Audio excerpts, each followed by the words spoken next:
Hola a todos, el día de hoy venimos a explicar un nuevo tema que lleva por título el sacramento de la Eucaristía. ¿Qué será? Bueno, en transcurso de la explicación lo van a saber.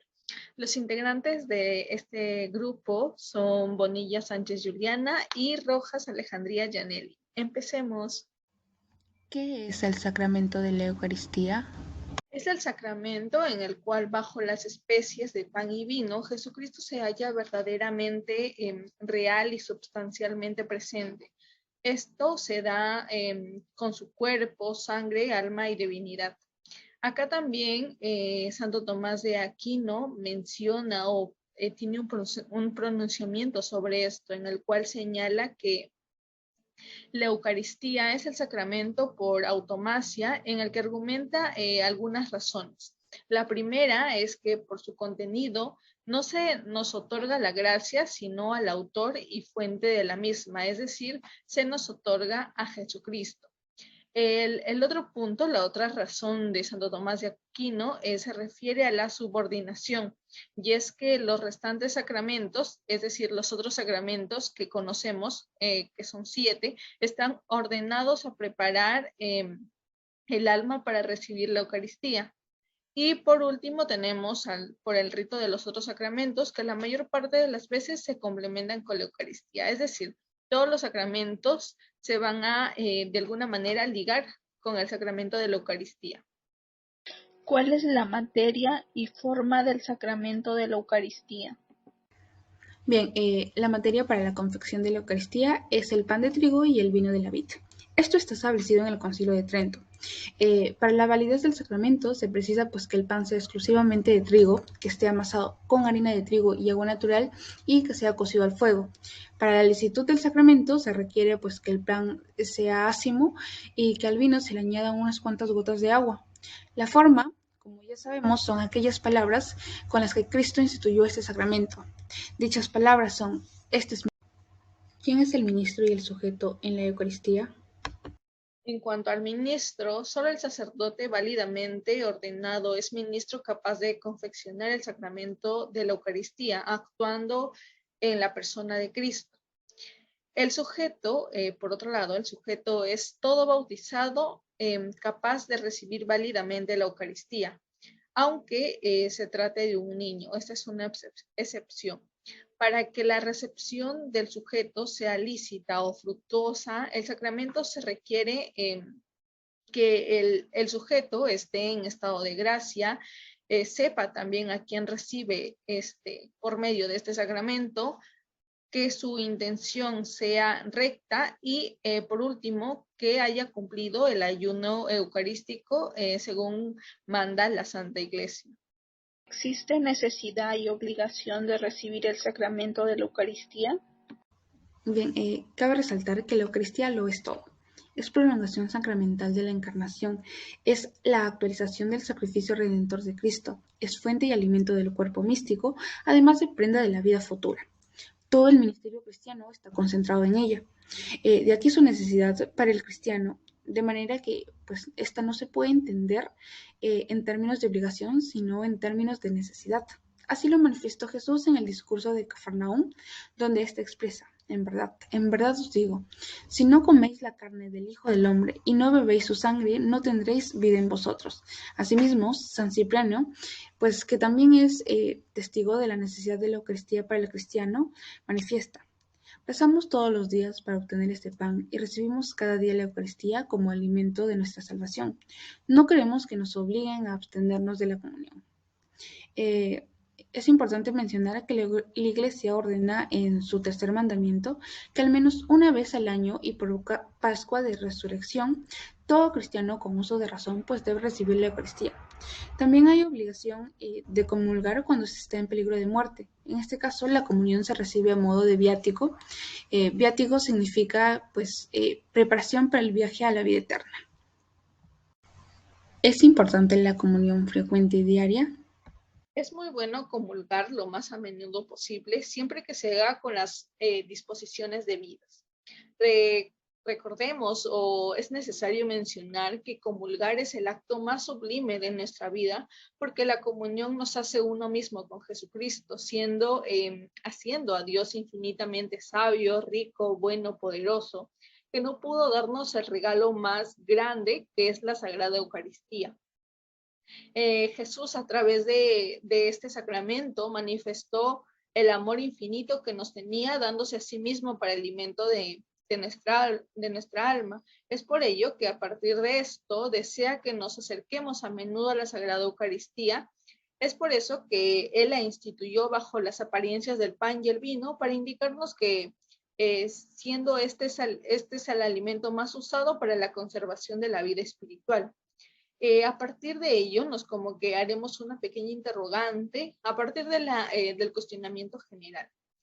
¿Por qué las personas, teniendo la posibilidad de recibir la Sagrada Eucaristía a menudo, no lo hace? Pues usan a menudo algo para excusarse, y es que mencionan que no son signos de comulgar con frecuencia.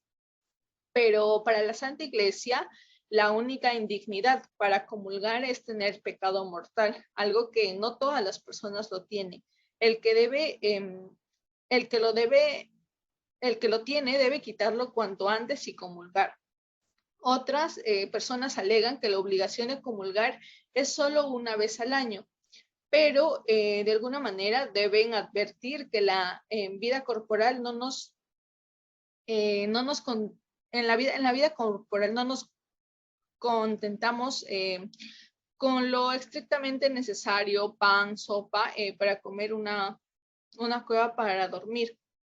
De alguna manera debemos contentarnos con lo estrictamente necesario para la vida del alma, es decir, ir frecuentemente a recibir la Sagrada Eucaristía. ¿Cuáles son las ventajas de la comunión frecuente? Bueno, son tres. Primero es asegurar la salvación de su alma. Quien comulga con frecuencia vive habitualmente en gracia con Dios y pues difícilmente comete pecado mortal. Y si alguna vez tiene la desgracia de cometerlo, se reconcilia rápidamente con Dios. Segundo es ganar grandes premios para el cielo. Dios concede la vida presente para que ganemos méritos y premios para la eternidad. Todas las obras buenas son agradables para Dios, pero consideradas entre sí, unas tienen mucho más valor que otras. Los verdaderamente ricos y felices son los cristianos fervorosos que oyen misa y comulgan diariamente. Esta es la suerte que hemos de envidiar santísimamente y procurar hacer lo posible para lograr alcanzarla. El tercero es satisfacer del todo, en parte, por las penas temporales debidas por los pecados y aliviar mucho a las benditas ánimas del purgatorio. Para satisfacer mucho y poco trabajo por estas penas temporales y aliviar a las benditas ánimas del purgatorio, el gran medio es oír a la Santa Misa y comulgar todos los días, o lo más frecuente posible. El cristiano, al oír la misa, examina su conciencia. Es importante saber que si tenemos un pecado mortal y estamos en ayunas, debemos procurar comulgar. Y si estamos en un pecado mortal, lo importante sería confesarse y acercarse también a la Sagrada Comunión. ¿Qué relación tiene la Pascua con el sacramento de la Eucaristía? La relación entre estas se encuentra en el origen de la Pascua. La Eucaristía se encuentra su raíz más profunda en la Pascua, en donde dicha celebración es el banquete anual que el pueblo judío celebraba en la conmemoración de la liberación de Egipto, como se relata en el Éxodo capítulo 12 del versículo 1 al 14, en donde se menciona que la liberación comienza con el paso de Yahvé por encima de las casas de los israelitas al tiempo que castigaba a los primogénitos de los egipcios. Este paso es el inicio del Éxodo, en donde cabe resaltar que el Éxodo abarca la noche de la celebración, el paso del Mar Rojo y la alianza en el desierto. Además, que el Éxodo es el Evangelio del Antiguo Testamento, en donde se da la buena noticia de un Dios que ha salvado a su pueblo y lo seguirá salvando en el futuro. ¿Qué es el memorial y cómo está relacionado con la celebración del? Bien, el memorial era una lectura del pasado salvífico realizado por Dios en favor de su pueblo, por lo cual el pueblo lo alababa al tiempo que sentía como actual la presencia salvadora de Dios. Además, el memorial es un concepto fundamental en toda la vida de Israel y en particular en la celebración de la Pascua. Tiene como finalidad recordar las hazañas que Dios hizo en el pasado y ponerlas así ante los ojos de Dios, de modo que Él recuerde actualizando la salvación concedida a Israel. Es importante mencionar pues que el memorial encerraba la doble dimensión de Dios, que colma a los hombres de sus bienes y de unos hombres que, sintiéndose beneficiados por Dios, prorrumpe en alabanzas y en acción de gracias. ¿Cómo evolucionó la celebración de la Pascua en relación a la Eucaristía? La evolución de la Pascua está expresada en diversos libros bíblicos. Por un lado, el mismo libro del Éxodo en el capítulo 12, versículo del 42 al 49, introduce la obligación de no romper los huesos del cordero, así como la necesidad de pertenecer al pueblo de Dios para participar en la cena pascual.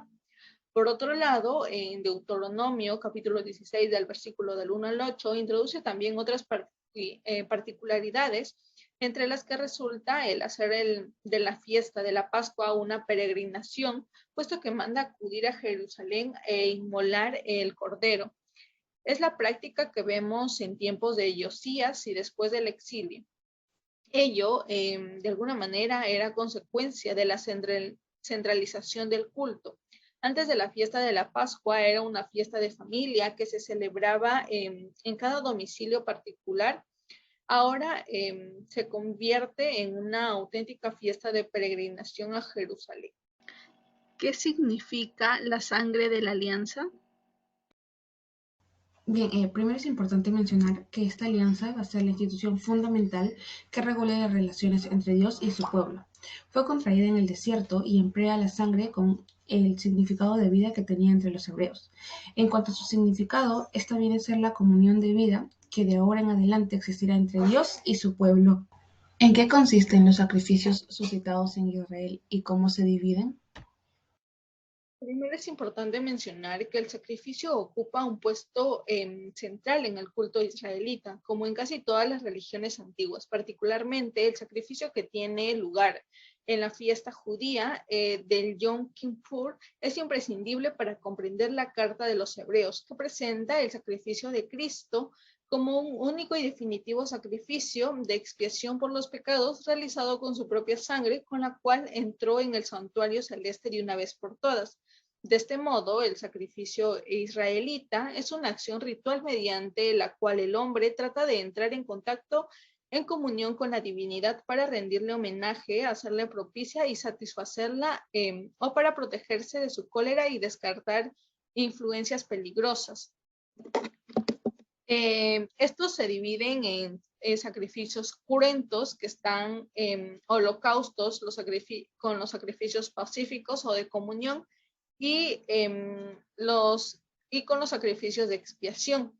Por otro lado, tenemos a los sacrificios incruentos, que son oblaciones de frutos provenientes del campo. Estos sacrificios son ofrecidos ordinariamente como complemento de los sacrificios cruentos. ¿Qué menciona Malaquías dentro de las profecías de la Eucaristía? Bien, cabe resaltar que Malaquías surgió en una época de relajación religiosa, donde el culto en el templo se realizaba con tanta negligencia que Malaquías condena a los sacerdotes y a todo su servicio, al mismo tiempo que ve en el horizonte la esperanza de la era mesiánica. Así es como Malaquías en el capítulo 1, versículo 1 al 5, menciona la predilección divina por Israel para pasar a la recriminación de los pecados de los sacerdotes que desprecian el nombre de Yahvé y ofrecen el pan inmundo, y víctimas viciadas e imperfectas para los sacrificios. Con tales dones no se puede agradar a Yahvé. ¿Cuáles son los tipos de Eucaristía? Según el sacrificio de Abel, es evocado por la carta de los Hebreos, capítulo 11, versículo 4, donde es presentado como modelo de fe, en virtud de la cual sus sacrificios fueron aceptados por Dios. Según el sacrificio de Abraham, es evocado por San Pablo en Romano, capítulo 8, versículo 32, y Juan, capítulo 3, del versículo 16, en donde se trata de la misma actitud de Abraham, que entrega a su hijo único a la muerte. Según el sacrificio de Melquisedec, es evocado por la carta de los Hebreos, capítulo 5, de los versículos 6 al 10, donde se ve a Melquisedec, que es un tipo de Cristo. según el Cordero Pascual. Este es evocado por San Juan en capítulo 1 al versículo 29, donde la Iglesia y toda la tradición han visto en Cristo el nuevo Cordero Pascual que libera con su sangre a todos los hombres de la esclavitud del pecado y de la muerte eterna, constituyendo al mismo tiempo el nuevo pueblo de Dios a través de la alianza nueva y eterna entre él y Dios Padre, que se sella con su sangre. Por último, tenemos según el maná, que es evocado por San Juan, capítulo 6, de los versículos 16 al 52, donde Jesús se proclama el pan de vida bajado del cielo. ¿Cómo se dio la institución de la Eucaristía? La institución de la Eucaristía está expresa en distintos pasajes de la Biblia. Por ejemplo, Marcos 14, del 22 al 24 dice: Mientras comían, tomó pan y bendiciéndolo lo partió. Se lo dio y dijo: Tomad, este es mi cuerpo. Tomando el cáliz, después de dar gracias, se los entregó y bebieron de él todos, y les dijo: Esta es mi sangre de la alianza, que es derramada por muchos. Del mismo modo, Mateo 26, del 26 al 28 dice: Mientras comían, Jesús tomó pan, lo bendijo, lo partió, y dándoselo a los discípulos, dijo: Tomad y comed, este es mi cuerpo. Y tomando el cáliz y dando gracias, se los dio diciendo: Bebed de él todos, que esta es mi sangre del Nuevo Testamento, que será derramada por muchos para la remisión. Por su lado, Lucas, capítulo 22, versículos del 19 al 20, dice: Tomando pan, dio gracias, lo partió, se los dio diciendo: Este es mi cuerpo, que es entregado por vosotros. Haced esto en memoria mía. Asimismo, el cáliz, después de haber cenado, diciendo: Este cáliz es la nueva alianza, mi sangre, que está derramada por vosotros. Pablo, en 1 Corintios, capítulo 11, versículos del 23 al 25, dice: El Señor Jesús, en la noche en que fue entregado, tomó pan y después de dar las gracias lo partió y dijo: Este es mi cuerpo que se da por vosotros. Haced esto en memoria mía. Y asimismo, después de cenar, tomó el cáliz diciendo: Este cáliz es el Nuevo Testamento en mi sangre. Cuantas veces lo bebáis, haced esto en memoria mía. ¿Cómo se relaciona la Eucaristía con la tradición de la Iglesia? Los testimonios antiguos en torno a la Eucaristía tienen carácter social y colectivo.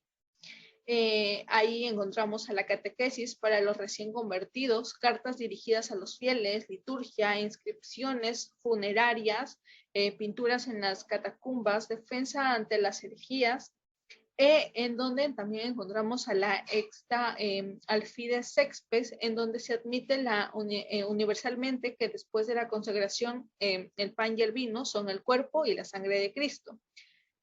Por otra parte, la fracción del pan es un tipo de sintagma técnico para designar la Eucaristía. Paso pronto, junto al bautismo, a ser el rito característico de los principales cristianos. En ellos se creía con absoluta sencillez que el pan consagrado era el cuerpo de Cristo. Por otro lado, los apóstoles y sus sucesores presentaban a los fieles el pan consagrado diciendo Corpus Christi, y los fieles respondían amén. La Eucaristía era Jesús y nadie habló jamás de símbolo o figura. Además que la presencia real del cuerpo y la sangre en la Eucaristía es firmada de forma constante e ininterrumpida en los escritos patrísticos. De la Eucaristía se dice que es la carne del Señor en un sentido literal y propio. ¿En qué consiste la naturaleza y excelencia de la Eucaristía? La Eucaristía es fuente y cima de toda la vida cristiana. Los demás sacramentos, como también todos los ministerios eclesiales y las obras del apostolado, están unidas a la Eucaristía, y a ella se ordena. La Sagrada Eucaristía, en efecto, contiene todo el bien espiritual de la Iglesia, es decir, a Cristo mismo.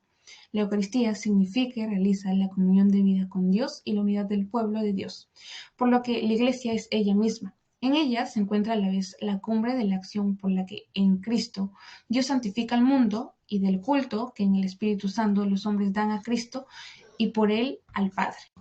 ¿Cuántos son los frutos de la Santa Misa?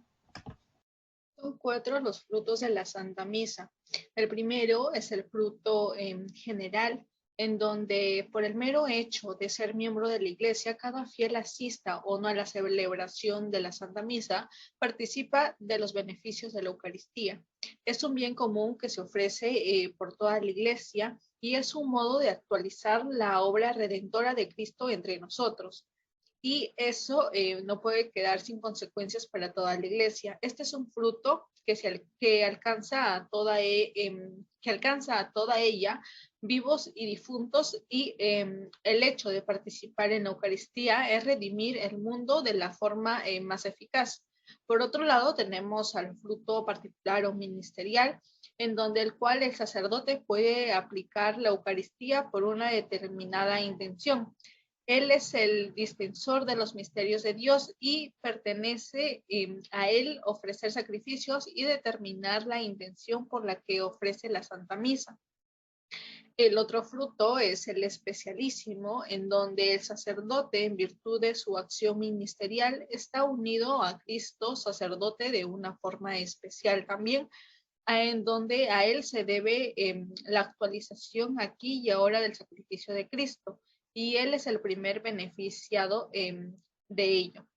Por último, tenemos al fruto especial, en donde es este sacrificio, este fruto es el que se desprende de la participación de los fieles en la celebración, en donde depende de la mayor o menor intensidad de la misma, pero de suyo es superior al fruto general que todos los fieles perciben de la misa, por el fiel que participa en la misma ejerce, de hecho, su sacrificio bautismal ofreciendo activamente. Este fruto aumenta naturalmente mediante la comunión, que es la máxima participación en el sacrificio eucarístico. ¿Con qué otros nombres es llamado el sacramento de la Eucaristía? Bien, los otros nombres que recibe son banquete del Señor, fracción del pan, memorial de la pasión y de la resurrección del Señor, asamblea eucarística, santo sacrificio, comunión, santa y divina liturgia. Esto se debe porque toda la liturgia de la Iglesia encuentra su centro y su expresión más densa en la celebración de este sacramento. También se le denomina Santa Misa porque la liturgia en la que se realiza el misterio de la salvación se termina con el envío de los fieles a fin de que cumplan la voluntad de Dios en su vida cotidiana. ¿Cómo se desarrolla la Eucaristía en presencia real en los padres? El misterio eucarístico está básicamente descrito en la Biblia, pero dada su enorme riqueza, se requeriría la continua reflexión de la Iglesia conducida por el Espíritu Santo para ahondar poco a poco en todas las dimensiones. La Iglesia misma no podía sospechar en un principio que en un poco de pan y vino se hallase concentrado todo el misterio redentor de Cristo.